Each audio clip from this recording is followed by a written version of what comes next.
자손의 조상이었더라. 아멘. 사람은 누구나 똑같은 결말을 맞이하지 않습니다. 똑같이 예수님을 믿는 사람이라 할지라도 어떤 사람은 마지막 순간까지 성숙하고 아름다운 인생을 살아가는 반면에 어떤 사람은 좀 비참한 최후를 맞이하기도 합니다.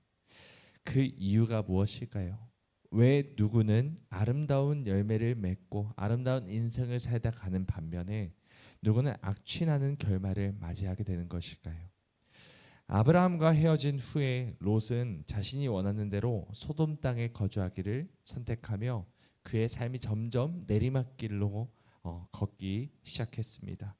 그가 보기에 여호와의 동산 같았던 이 소돔은 실상 하나님이 보시기에는 죄악이 가득한 죄인들의 소굴이었습니다. 하나님의 말씀이 아닌 자신의 욕심과 눈에 보이는 이익을 쫓아 세상을 따른 대가는 아주 혹독했습니다. 그곳에서 살면서 롯은 의로웠던 심령이 상하게 됐다 말하고요. 그의 생각과 판단이 점점 일그러져 갔습니다. 소돔의 이 멸망을 예고하려고 두 천사가 롯의 집을 방문했을 때 이 소돔의 주민이 몰려와서 그들을 욕보이려 했던 장면이 있습니다. 그 순간 롯이 천사들을 보호하려고 하는 의도로서 충격적인 결정을 내립니다. 그것이 무엇이냐면 자신의 두 딸을 그 천사를 대신하여 내어주려 했던 것입니다. 이것은 도저히 정상적인 아버지의 모습이라 할 수가 없죠. 아브라함이라면 이런 선택을 했을까요? 결코 그렇지 않았을 것입니다.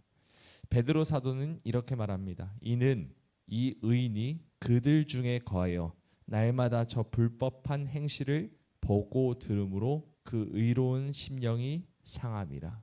날마다 저 불법한 행실을 보고 들음으로 의로운 심령이 상했다 말씀합니다.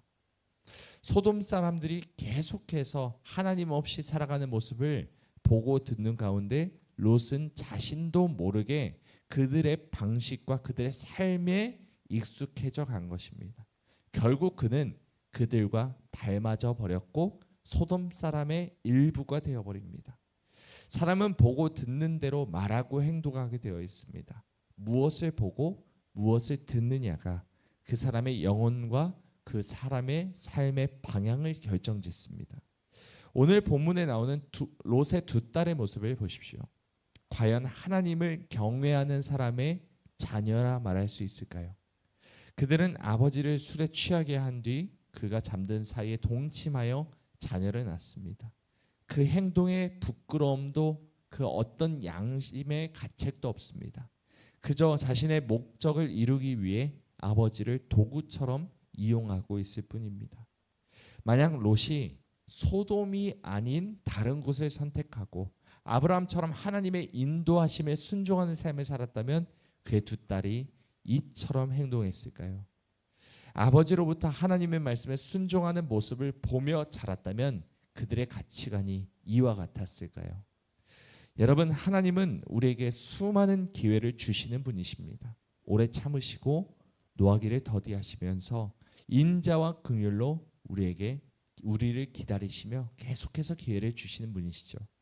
우리가 말씀에 순종하며 복된 삶을 살아갈 수 있도록 다독이시고 격려하십니다.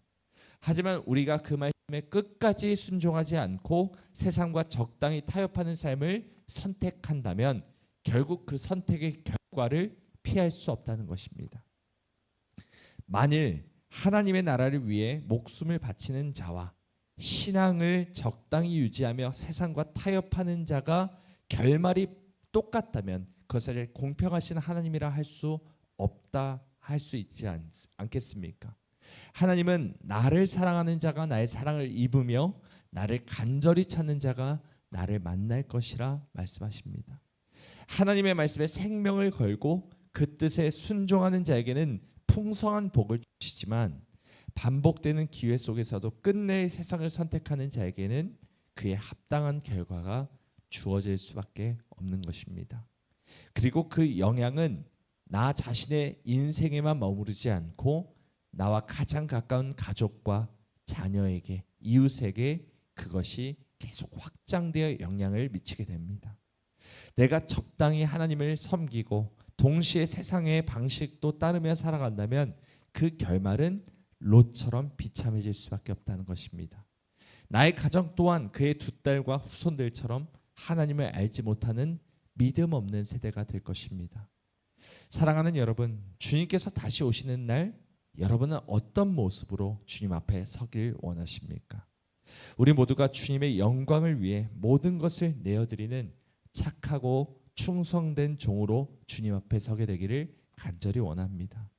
이 어두운 세상 사는 동안 끝까지 하나님을 놓지 않고 세상과 타협하지 않고 순전한 믿음의 사람이 되길 소망합니다. 하나님의 뜻을 날마다 분별하며 그 뜻대로 살아감으로 인해 하나님을 기쁘시게 하는 그리스도인, 인생의 처음보다 마지막이 더 아름다운 그리스도인, 끝까지 변함없이 그리스도인으로서 하나님 앞에 서는 우리 모두가 되기를 주님의 이름으로 간절히 소망합니다.